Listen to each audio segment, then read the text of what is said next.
One filing guide that's very useful is the Oregon file plate.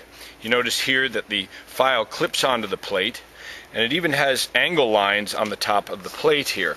So I simply take the plate, lay it on top of the tooth, and I can line up the lines here of the angle parallel with the bar, and then just take nice gentle strokes. Again, filing, always want to file from the inside of the tooth out.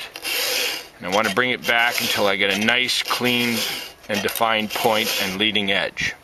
Another very useful filing guide is the roller guide. This one here is actually a roller combo guide. I'll be able to use this to not only file the teeth, but also take down the depth gauges. This one is for 3/8 pitch chain, so I'll be using that on this saw.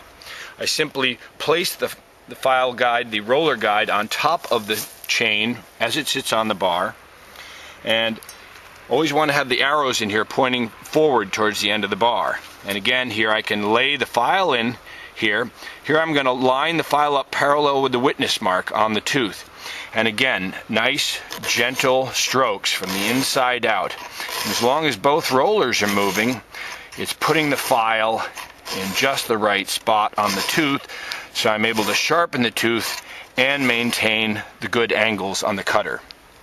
Now, after filing the tooth, I can then take the depth gauge plate. Here I'm going to use a flat file, and I'll just take the depth gauge plate and I'll lay it down on top of the tooth that I've just sharpened. And here, you see the hole here, whatever pops up from the depth gauge through that opening, I'll just use the flat file and take this down. And now I've set that depth gauge to that tooth. And it's very important that every tooth is sharp and each depth gauge is set to that tooth, so every tooth takes the same amount of bite.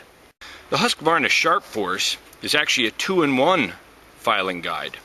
You notice I've got a flat file and a round file in here. And the nice thing about this is, this takes down the depth gauges at the same time I'm sharpening the tooth. Now this unit must be used on a full complement chain, such as I've got here, because the one guide rides on the tooth we're sharpening and the other guide rides on the tooth in front of it. Again, here I'm going to try to line the file up parallel with the witness mark on the tooth. And again, nice gentle strokes from the inside out. And I want to bring it back until I get that nice defined point and a good leading edge on the cutter tooth. And you notice that took down the depth gauge, didn't need to come down much, at the same time as I sharpened the tooth.